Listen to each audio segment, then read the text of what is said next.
What if the most beautiful day of your life was built on a lie? For 26-year-old Sarah, carrying a child for a wealthy couple was a selfless act, a way to give the greatest gift of all. She endured the morning sickness, the swollen ankles, the sleepless nights, all for that one perfect moment, the baby shower. But as she stood in a room dripping with pastel silks and old money, the man whose baby she carried, the man who was supposed to be a grateful father, raised his glass and called her just a surrogate. The laughter froze, the string quartet faltered, and in that deafening silence the grand door swung open. What walked in next wasn't just a surprise. It was a reckoning. The air in the Bel-Air mansion was thick with the scent of money and peonies. Sunlight filtered through the floor-to-ceiling windows, danced across crystal flutes of champagne, and the pastel frosted tiers of a cake that looked more like an architectural marvel than a dessert. This was the baby shower for little Michael, and it was by all accounts an event designed to be photographed, envied, and talked about for months. For Sarah Jenkins, it felt less like a celebration and more like a performance. At 26, with a kindness in her eyes that often belied a quiet strength, she was the guest of honor, yet she felt like a hired prop. Her simple, elegant maternity dress, a soft blue that complemented the decor, had been chosen for her. Her presence had been requested, or rather required, by the baby's father, Mark Callahan. Mark was the sun around which this entire opulent universe orbited. He was a man carved from the pages of a luxury magazine, impeccably tailored, with a smile that could disarm investors and a glint in his eye that hinted at a ruthless ambition. He moved through the crowd with an easy charm, his hand occasionally and very publicly resting on the small of Sarah's back. It was a gesture that was meant to look proprietary, paternal. To Sarah, it felt like a brand. "Isn't she glowing?" Mark would boom to his guests, a collection of Beverly Hills' finest. "Sarah's been an absolute champion, a real trooper." The praise felt hollow, rehearsed. He spoke of her as one might speak of a prized racehorse, commending her for her stamina and good breeding. He never asked how she was feeling unless someone else was listening. He never looked at her truly, looked at her with the warmth and gratitude she had expected. Sarah had gone into this surrogacy with her eyes, she thought, wide open. A primary school teacher from Pasadena, she was pragmatic and deeply empathetic. Her own mother had struggled with infertility, a quiet sorrow that had shadowed her childhood. When she saw the ad from a prestigious surrogacy agency seeking a gestational carrier for a loving, affluent couple who had exhausted all other options, it felt like a calling. The generous compensation would allow her to finally put a down payment on a small house, but it was the dream of helping create a family that truly sealed her decision. The intended mother, he'd explained, was a woman named Jessica. Mark had been vague about her, painting a picture of a delicate, private woman who was too emotionally fragile to handle the stress of the pregnancy and the public spectacle of a baby shower. He said she was away at a wellness retreat in Switzerland, recovering her strength before the birth. It sounded plausible, if a little dramatic. Mark was a man who seemed to thrive on drama. "Jessica is just so thrilled, of course," he'd told Sarah weeks ago. "She cries every time I send her a picture of your ultrasound. She can't wait to meet the little guy. And she's so grateful to you, Sarah. We both are." But as the weeks turned into months, Jessica remained a phantom. There were no emails, no calls, no handwritten notes of thanks. All communication, all instructions, all payments came through Mark and his team of assistants and lawyers. When Sarah gently questioned this, Mark had a ready answer. "Her anxiety is crippling, poor thing. The doctors have advised a complete media and communication blackout. It's for her health and ultimately for the babies. We can't risk any stress." He'd squeezed her shoulder, then his voice a conspiratorial whisper. "You understand, don't you, Sarah? You're the strong one here." And so she had understood.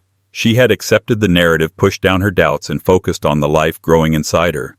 She ate the organic meals a private chef prepared and delivered. She attended the prenatal yoga classes at a boutique studio in Santa Monica. She lived in a small but luxurious condo Mark had leased for her, a gilded cage to ensure the precious cargo was developing in optimal conditions. Now at the shower, the lie was beginning to feel suffocating. The guests, women with taut faces and diamonds that flashed like tiny cold stars, would approach her with a mixture of pity and morbid curiosity. "You're so brave," one woman dripping in Chanel said, her eyes scanning Sarah's body as if assessing livestock. "I could never give up a baby." "But then it's not really yours, is it? It's a wonderful, selfless thing you're doing."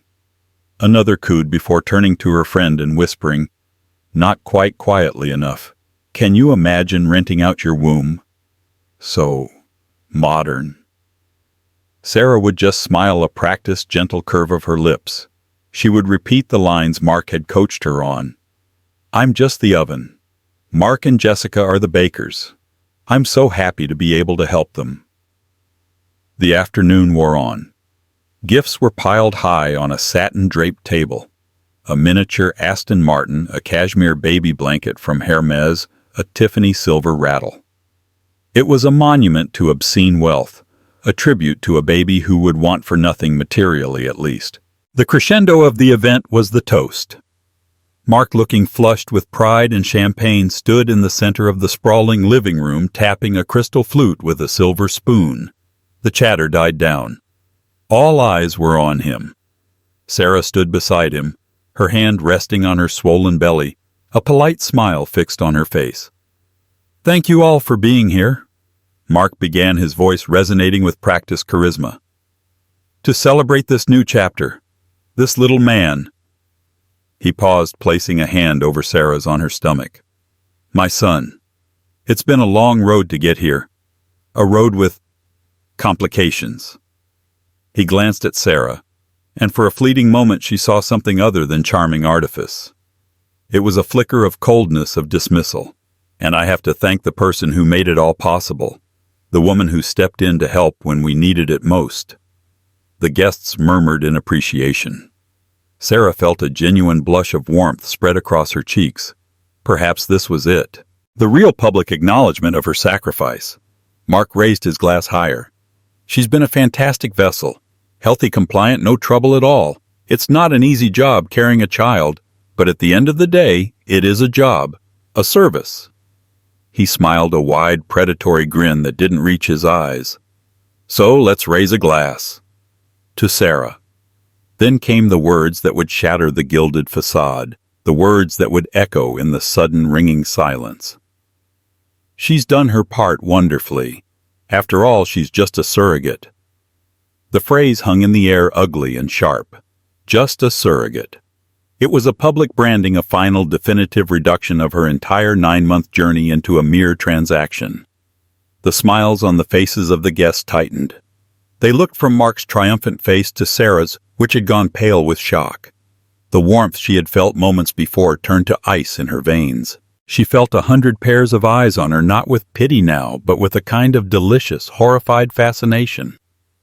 She was the scandal. Her heart hammered against her ribs. She wanted to run, to scream, to peel off the expensive dress and the polite smile and show them the raw, aching reality of what it meant to carry a life. But she was frozen, trapped in the center of the spectacle. And that's when the grand mahogany doors at the far end of the living room swung open with a soft, expensive sigh. The chatter, which had just begun to tentatively resume, died instantly. The string quartet, which had struck up a hopeful Vivaldi piece, faltered the notes, souring in the tense air. 2 figures stood silhouetted against the bright California sun. The first was a woman. She was not delicate or fragile. She was tall, regal, with an aura of power that seemed to suck the very air out of the room. Her hair was a severe, elegant black bob, and she wore a tailored suit of a deep, unforgiving red. Her face was a mask of cold fury. Beside her stood a man older, with silver hair and a face that spoke of quiet, unshakable authority. He wore a simple dark suit, but he carried himself with an unmistakable gravitas. His eyes, sharp and intelligent, swept across the room, taking in the lavish decorations, the stunned faces of the guests. Mark's frozen, guilty expression, and finally Sarah's shocked and bewildered face, her hand still protectively cradling her belly. The woman in red took a deliberate step into the room. Her voice, when she spoke, was not loud, but it cut through the silence like a shard of glass. "Mark, you son of a bitch," she said. Her eyes locked on his. "You're throwing a party, and you didn't even invite your wife." The man beside her stepped forward, his gaze coolly assessing the scene. "Mark Callahan," he said, his voice calm but carrying the unmistakable weight of command. "I am Judge David Sterling, and I believe you've met my sister Elizabeth." The revelation detonated in the pristine silence of the living room. Wife. The word was a sonic boom, shattering the carefully constructed reality Mark had built around Sarah. Elizabeth, not Jessica. And she was not in a Swiss wellness retreat. She was here, a vision in crimson radiating a fury so potent it felt like a physical force. Mark's face, usually a canvas of practiced charm, crumbled. The color drained from his cheeks, leaving a pasty, slack-jawed mask of terror. His eyes darted between Elizabeth, the formidable Judge Sterling, and Sarah, as if trying to calculate an escape route from a collapsing building. "Elizabeth?" He stammered the name, a painful, choked sound. "What? What are you doing here? You were supposed to be where you left me." Elizabeth's laugh was a brittle, ugly thing, devoid of all humor. "At my mother's house in Santa Barbara, waiting patiently while you played house with your vessel." Her eyes, dark and furious, flicked to Sarah. It wasn't a look of malice, but of shared, albeit unwilling, victimhood. It was a look that said, "You have no idea." The guests, a moment before sipping champagne and making idle chatter, were now frozen in a tableau of shock and scandal. Whispers erupted like brush fires. Phones were subtly, then more brazenly lifted to record the unfolding drama. This was better than any reality show. This was real, raw, high society implosion. Judge David Sterling took another measured step into the room. He wasn't acting as a judge in an official capacity, but his title, now hanging in the air, lent an undeniable gravity to the proceedings. He was a man accustomed to command, to cutting through lies and exposing the truth. His presence was a clear signal. This was not just a domestic dispute. This was something far more serious.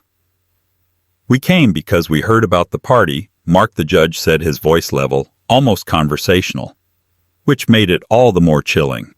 An anonymous tip. A concerned friend, perhaps?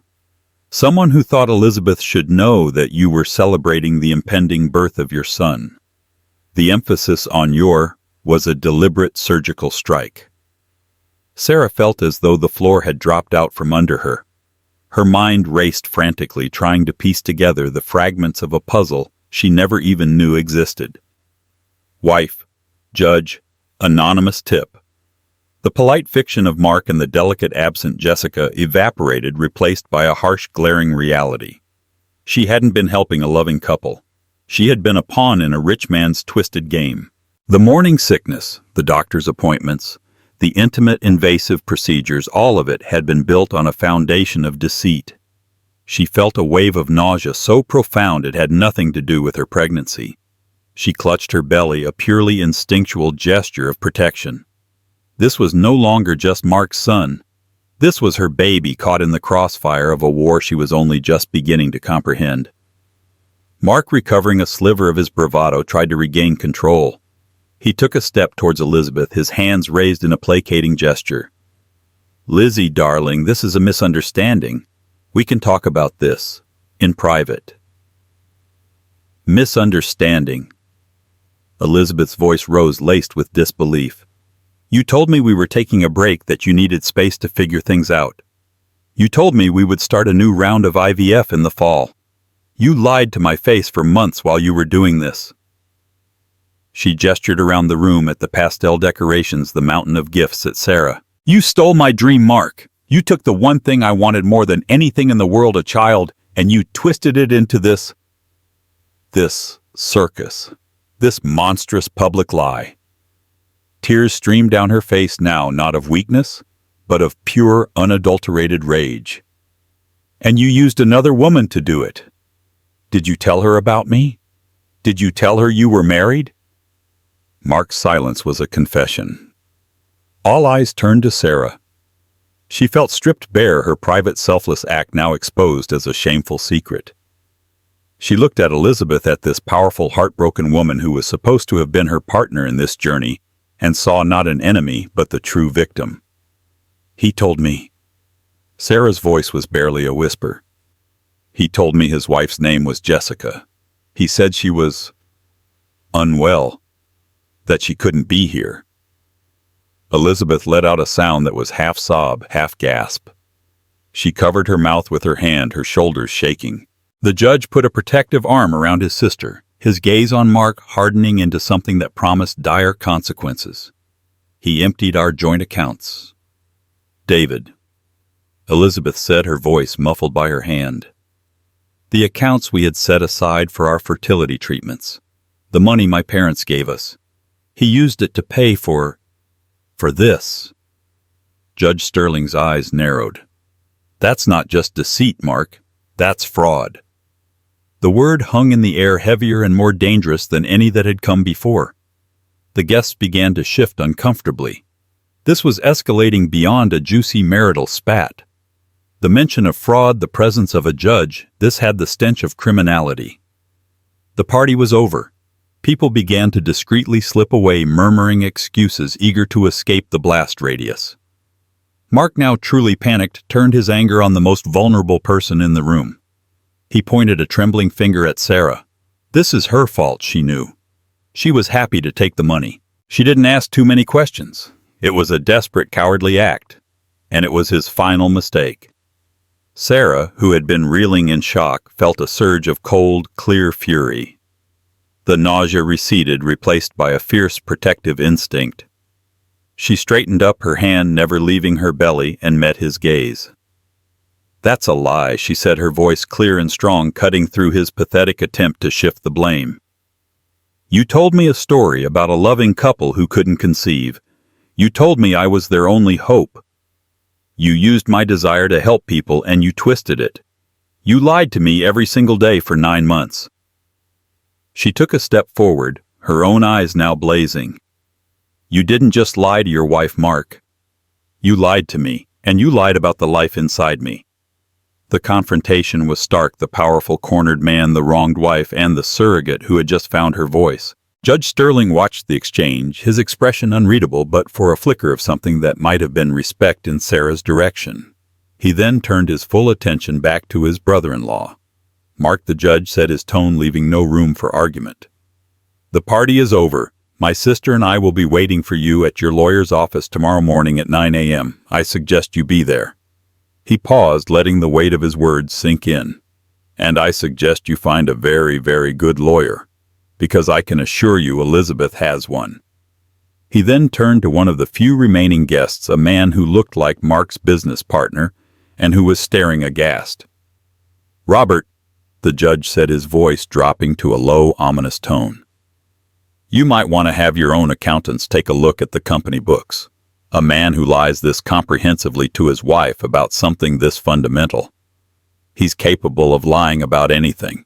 With that final, devastating pronouncement, he guided his weeping sister towards the door. But before she left, Elizabeth stopped. She turned and looked directly at Sarah, her gaze filled with a complex mixture of anger, pain, and a dawning terrible understanding. "I'm sorry," Elizabeth whispered, a sentiment clearly not meant for Mark. "I'm sorry he did this to you too." Then they were gone, leaving a wake of destruction and the lingering scent of peonies and deceit. Mark stood alone in the center of his ruined party, the magnificent cake now looking like a garish monument to his folly. Sarah watched him, her heart pounding. The gilded cage had been shattered, and she was standing in the wreckage. But as she looked down at the swell of her stomach, at the tiny life she had protected and nurtured, she knew one thing with absolute certainty. This was no longer about Mark Callahan's lies or his stolen money. This was about her baby. And the fight had just begun. The days that followed the disastrous baby shower were a blur of sterile lawyers' offices, hushed phone calls, and sleepless nights.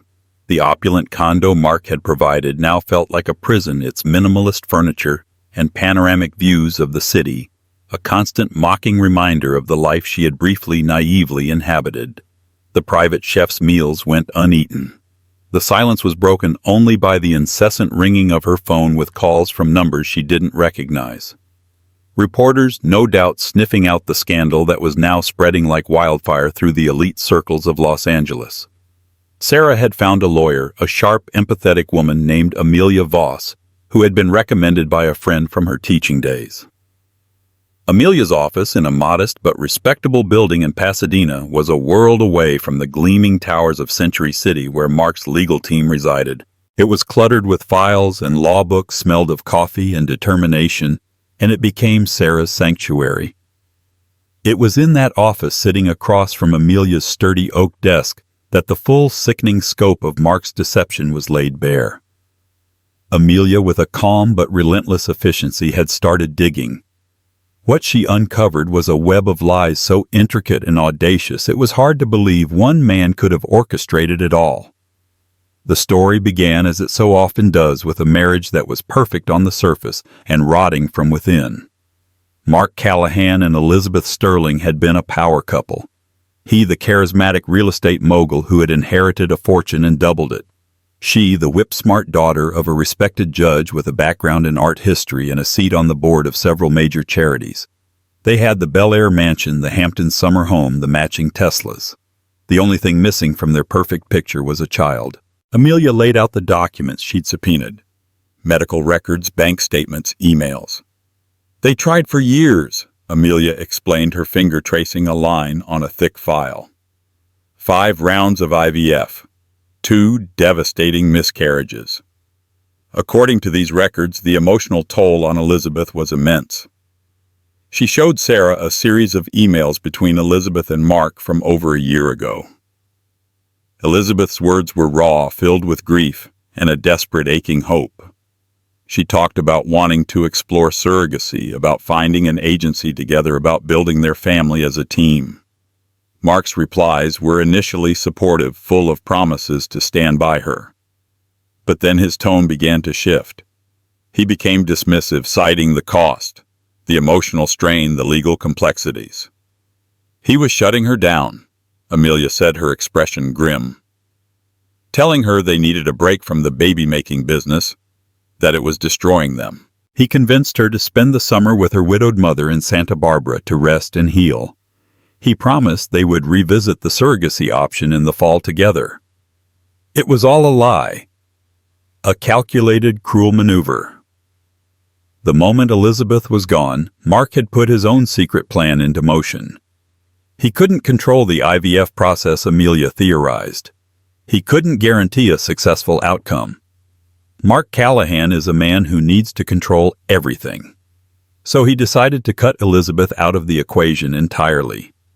He went to a different surrogacy agency, a less scrupulous one known for its discretion and high fees.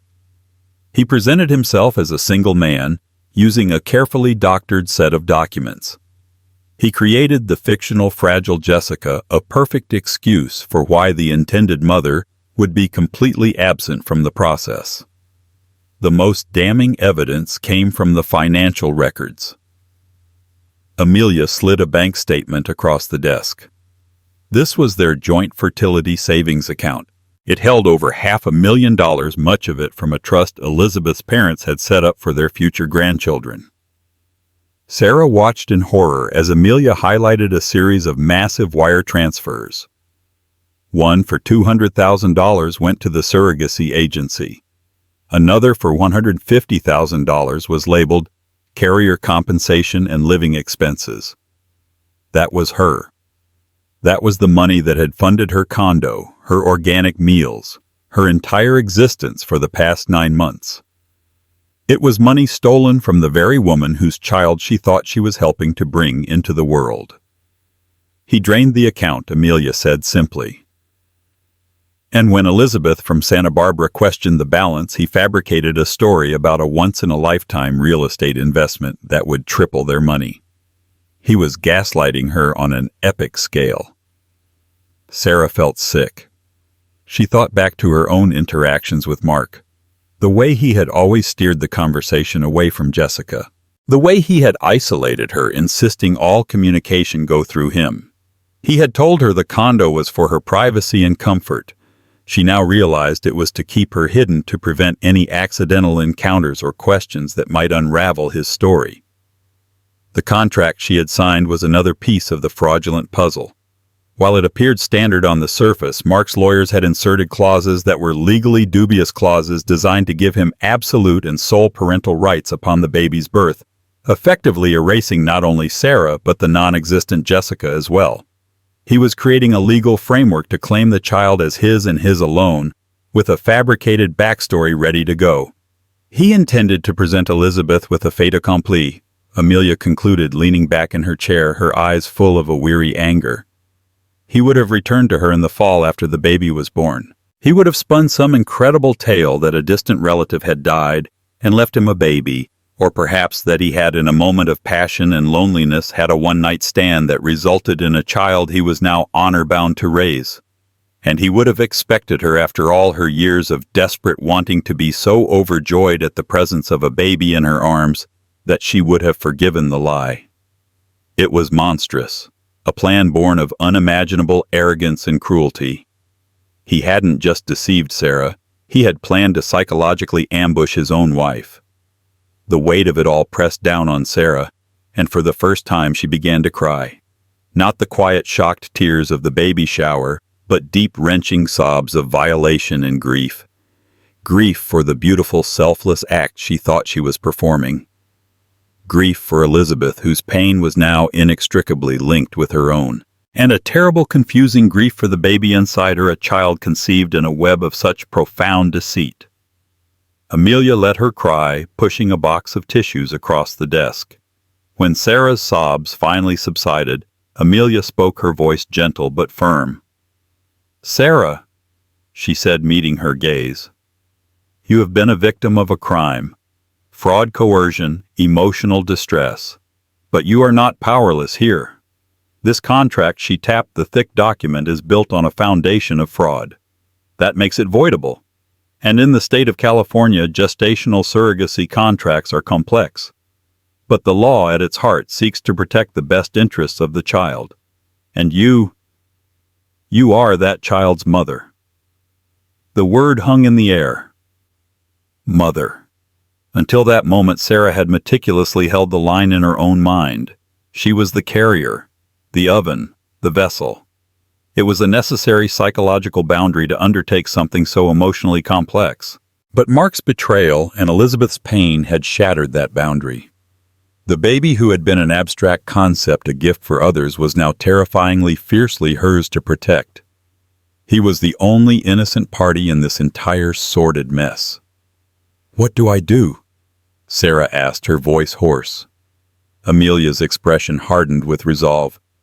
"First, we fight to have this fraudulent contract nullified.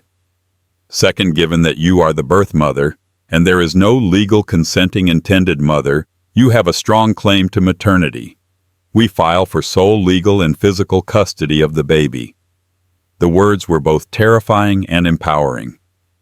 Sole custody.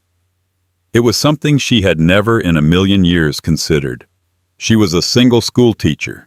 She had no Bel-Air mansion, no trust funds. But as she looked down at her belly, felt the familiar flutter of movement within, a powerful primal certainty took hold. She had been chosen for her health, her stability, her strength. Mark Callahan had sought out those qualities to create his perfect, controllable scenario. He had underestimated her. He had seen her as just a surrogate, a passive player in his grand design. He was about to find out how wrong he was. "Okay," Sarah said, wiping the last of her tears away. She straightened her shoulders, a spark of the quiet strength her friends and family knew so well igniting in her eyes. "Let's fight." The decision to fight was like a dam breaking.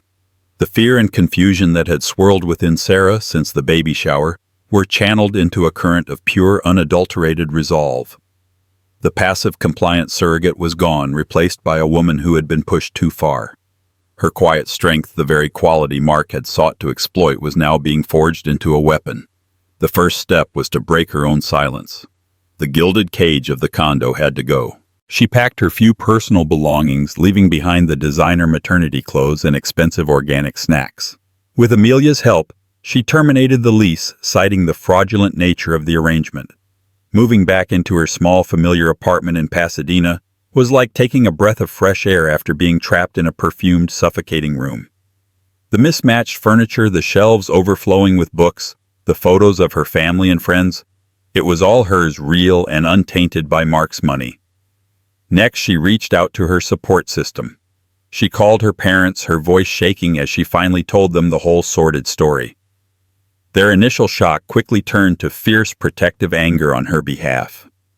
Her father, a retired contractor with a no-nonsense view of the world, wanted to drive to Bel-Air and have a conversation with Mark Callahan. Her mother, her voice thick with tears, just kept repeating, "My poor girl, my poor grandbaby." Within hours, they were at her door, stocking her fridge, cleaning her apartment, and wrapping her in a cocoon of unconditional love that was more valuable than all of Mark's millions. Her best friend, a fellow teacher named Chloe, became her staunchest ally. Chloe, fiery and pragmatic, listened to the story with a growing sense of outrage. "He called you a vessel," Chloe seethed, pacing Sarah's small living room. "Like you're some kind of Tupperware. Oh, this man has no idea who he's messing with.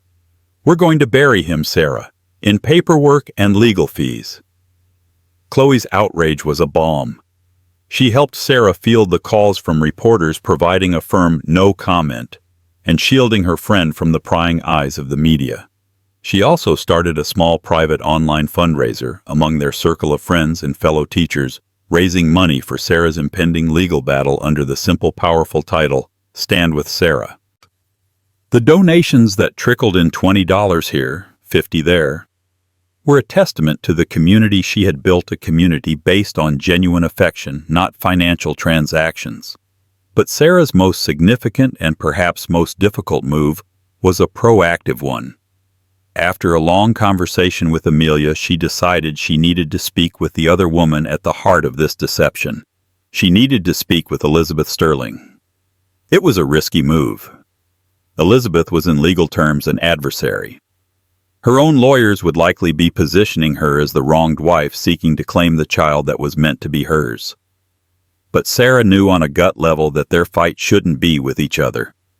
The sole architect of their shared pain was Mark. Amelia, after some hesitation, agreed it was the right human, if not legal, strategy. She placed a formal call to Elizabeth's attorney proposing a meeting between their clients without lawyers present. A conversation between two women, not two litigants. To their surprise, Elizabeth agreed. They met at a neutral location, a quiet cafe in Larchmont Village, far from the prying eyes of Bel-Air or Pasadena. When Elizabeth walked in, she looked different from the avenging angel in red at the baby shower.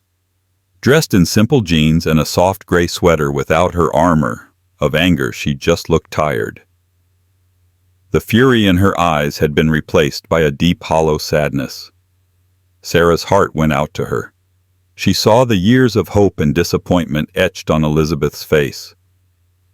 They sat in an awkward silence for a long moment, a waitress nervously pouring them water. It was Sarah who spoke first. "Elizabeth," she began, her voice soft but steady. "I am so sorry.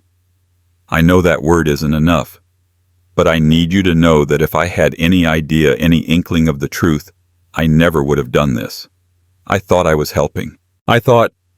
You thought you were helping, Jessica?" Elizabeth finished for her, a bitter smile touching her lips. The fragile, delicate flower who couldn't handle the stress. He always did have a flair for fiction. "I want you to know," Sarah continued, leaning forward, "that my fight isn't with you. It's with him. He lied to both of us. He used my body, and he used your hope.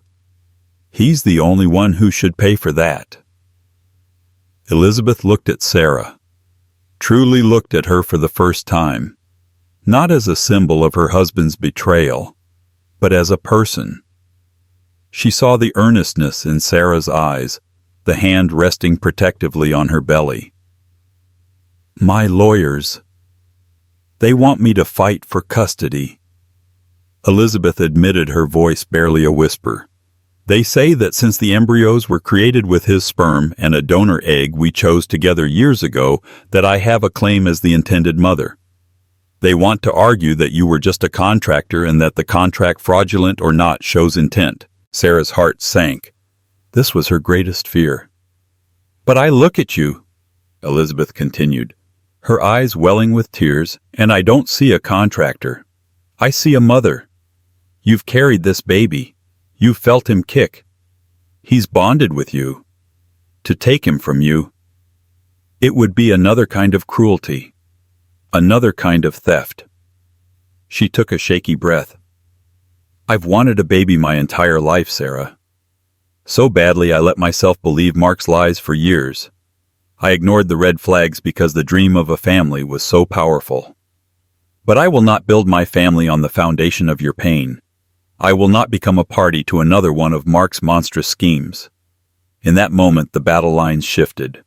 It was no longer Sarah versus the world. It was Sarah and Elizabeth standing together against a common enemy. Mark thinks he can solve this with money, Elizabeth said, a new hardness in her voice. He's offered me a settlement, a ridiculous sum of money to walk away, to sign an NDA, and to support his claim for sole custody. He wants to buy my silence and buy your baby. I won't let him, Sarah said, her voice filled with a conviction that surprised even herself. This baby isn't for sale. I know, Elizabeth replied. She reached across the table, and for a moment her hand rested on Sarah's. It was a gesture of solidarity, of a strange and profound sisterhood born from betrayal. Which is why I'm going to help you. She pulled her hand back and opened her purse, retrieving a small USB drive. Mark is a careful man, but he's also arrogant. He kept a private server at our house. I had a forensic IT specialist make a copy of everything on it before I left. My lawyers were saving this for the divorce proceedings, but I think you'll find it more useful for your custody case. She slid the USB drive across the table. It's all in there, Sarah. Emails to his lawyers outlining his plan to cut me out. Voice memos where he talks about managing the surrogate. A detailed financial plan for how he was hiding the money from me. It's everything you need to prove unequivocally that his entire relationship with you and this baby has been a calculated fraud from the very beginning. Sarah stared at the small piece of plastic and metal. It was a key, a weapon, a path to justice. Elizabeth had just handed her the ammunition she needed to win the war. Thank you, Sarah breathed, clutching the drive. Don't thank me, Elizabeth said, standing up. Just be a good mother to that little boy. Protect him, and make sure Mark Callahan never gets to lay a hand on him. As Sarah watched Elizabeth walk out of the cafe, she felt the last vestiges of fear fall away. She was no longer just a surrogate fighting for her rights. She was a mother armed with the truth and allied with the one person whose pain mirrored her own. Mark Callahan had tried to reduce her to a transaction, a vessel, a footnote in his story. He was about to discover that she was the author of the next chapter, and it would be a chapter of reckoning. The Stanley Mosque Courthouse in downtown Los Angeles is an imposing structure, a concrete and glass monolith where fates are decided daily. For Sarah, walking up its broad steps felt like entering an arena. The air inside was cool and sterile, smelling of floor wax and faint anxiety. The hushed, reverent atmosphere was a stark contrast to the emotional storm raging inside her. The preliminary custody hearing was not held in one of the grand wood-paneled courtrooms she'd seen on TV. Instead, it was in a smaller, more intimate chamber, which somehow made the proceedings feel even more intense. There was nowhere to hide. Sarah, dressed in a simple professional navy blue dress that didn't hide her advanced pregnancy, sat beside her lawyer, Amelia Voss. Her parents were in the small gallery behind her, their faces etched with worry and support. Across the aisle sat Mark Callahan, flanked by a team of 3 expensive-looking lawyers in slick, perfectly tailored suits. Mark refused to meet her gaze, staring straight ahead at the judge's bench with a look of supreme confidence, as if his presence alone should be enough to sway the outcome. And then there was Elizabeth. She sat on the same side as Sarah, a few feet away next to her own attorney. Her presence was a quiet but powerful statement of solidarity. She was not there to claim the baby, but to bear witness to the truth. Her brother, Judge David Sterling, was nowhere in sight, having formally recused himself from any involvement in the case, but his shadow loomed large. The legal community in Los Angeles was small, and no judge wanted to be seen giving favorable treatment to a man who had so egregiously deceived a member of their own fraternity. The judge presiding over the case was a woman named Maria Santos, known for her sharp mind and no-nonsense demeanor. She read through the initial filings, her expression unreadable. Mark's lead attorney, a man named Gavin Price, who oozed smug self-assurance, spoke first. His argument was slick and simple. Mark Callahan, he claimed, was the biological and intended father. He had entered into a standard surrogacy agreement. He had provided financially for the carrier and the unborn child. He was by all measures the only suitable parent. "Your Honor," Price said, his voice smooth as silk. "This is a straightforward contract case. Ms. Jenkins was compensated for a service she performed admirably, but her role was temporary. My client is ready and eager to assume his role as the sole parent of his son. He painted Sarah as an opportunist, someone who, upon realizing the wealth of the father, decided to renege on her agreement and extort him for parental rights. He downplayed Elizabeth's role, framing their marital issues as a separate private matter that had no bearing on the custody of the child. When it was Amelia's turn to speak, the tone in the room shifted. She didn't have Gavin Price's theatrical polish, but she had something far more powerful: the facts. "Your Honor," Amelia began, her voice clear and steady, "Mr. Price is correct that this case involves a contract. What he fails to mention is that this contract is a fraudulent document built on a foundation of lies and is therefore null and void." She systematically dismantled Mark's case. She presented the evidence of his deception, the doctored documents he gave the surrogacy agency, the financial records showing he had stolen money from his wife to fund the surrogacy, and most damningly, the contents of the USB drive Elizabeth had provided. Amelia submitted a transcript of one of Mark's voice memos from the drive. In it, Mark could be heard talking to presumably one of his lawyers. His voice was cocky, triumphant. "The carrier is perfect," the transcript read. "Healthy, a little naive, not the type to ask too many questions. She's completely bought the sick wife story. We keep her isolated, comfortable, and controlled. By the time Lizzie gets back from her rest, I'll have my son, and she'll be too desperate for a baby to care how it happened. It's the perfect end run around the whole messy infertility drama." A wave of shock rippled through the courtroom. Mark's face went white. His lawyer, Gavin Price, for the first time looked flustered. Judge Santos's expression hardened. She looked from the transcript to Mark, her eyes filled with undisguised contempt. Amelia pressed her advantage. "This was not a man seeking to build a family, Your Honor. This was a man perpetrating a fraud against two women. He coerced Ms. Jenkins into carrying a child under false pretenses and conspired to emotionally ambush his wife. His actions demonstrate a shocking lack of moral character and a profound disregard for the well-being of others, including the unborn child at the center of this case." She then moved to the heart of her argument. Under California law, in the absence of a legally valid and enforceable surrogacy contract, we must look at the established legal and biological facts. The biological father is Mr. Callahan. The birth mother, the woman who has carried, nurtured, and bonded with this child for 9 months, is my client, Sarah Jenkins. There is no legal intended mother. There is only a woman, Mr. Callahan's wife, who was herself a victim of his scheme. She argued for Sarah to be granted sole legal and physical custody. She presented evidence of Sarah's fitness as a mother, her stable job as a teacher, her loving and supportive family, her impeccable medical records throughout the pregnancy, and glowing character references from friends and colleagues. My client did not enter into this arrangement to become a mother. Amelia concluded, her voice ringing with conviction. She did it out of an act of profound generosity. But Mr. Callahan's despicable actions have changed the landscape. Sarah Jenkins is now, by necessity, this child's fierce protector.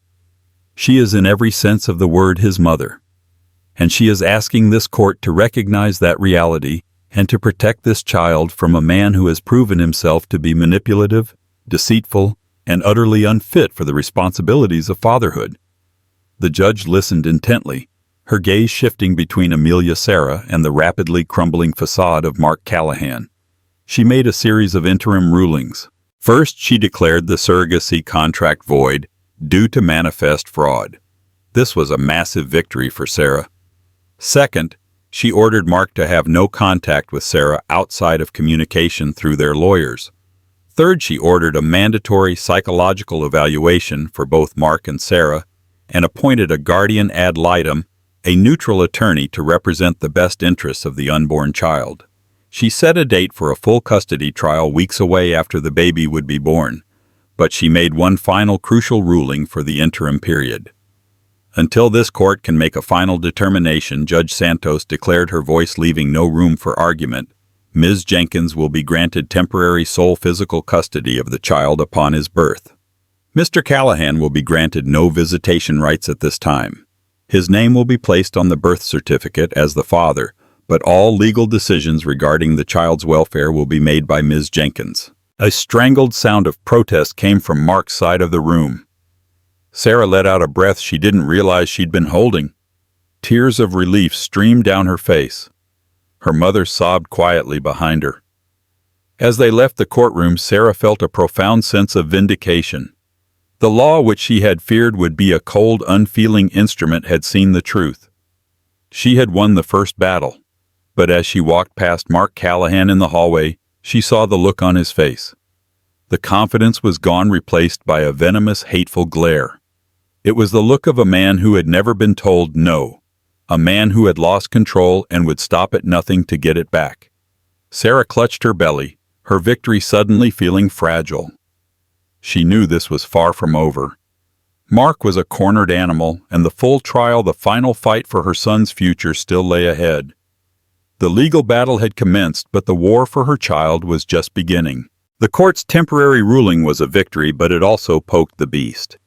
Mark Callahan, cornered and humiliated, unleashed his lawyers.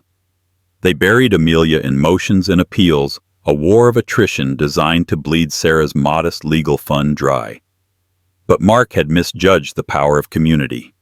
News of the case had spread, and a small fundraiser started by Sarah's friend Chloe gained unexpected momentum, fueled by strangers who saw a story of a bully and a mother fighting back.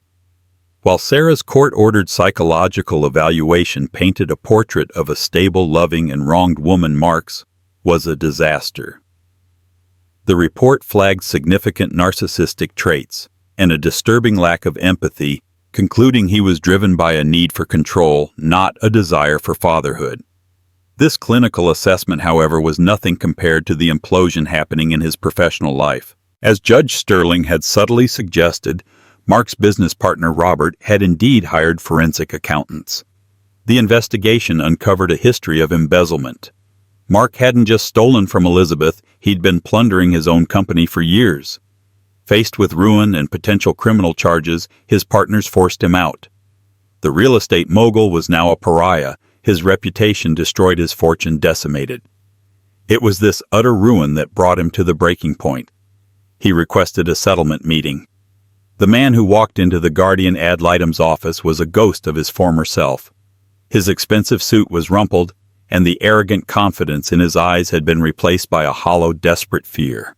"I'll give her everything," he said, his voice raspy, avoiding Sarah's gaze. He offered sole custody, a generous trust fund for the child, and lifetime child support. It was a complete surrender. In exchange for what Amelia asked, her voice laced with suspicion, Mark's new lawyer spoke. "In exchange for an ironclad NDA, all civil claims are to be dropped, and all evidence, especially the financial records and the contents of that USB drive, must be permanently sealed." The room went cold. It wasn't a plea for his son. It was a desperate bid for self-preservation. He was trying to trade the child for his freedom to buy his way out of jail and protect what little he had left from Elizabeth's impending lawsuit.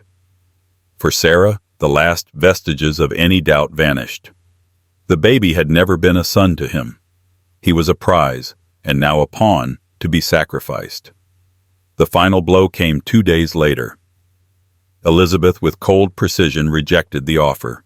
She would not be bought or silenced. She would see him in court and ensure his financial crimes were a matter of public record. With no options left, Mark was truly finished. That same evening, Sarah went into labor. Surrounded by the unwavering love of her parents and Chloe, she weathered the long hours of pain and effort. As the sun rose, she held her son for the first time. He was perfect, a small warm miracle, who had been worth every second of the fight. She named him Ethan, meaning strong. When the nurse came in with the birth certificate pen poised, she asked for the father's name. Sarah looked at Ethan's peaceful face, then thought of the man who would trade him away to save himself.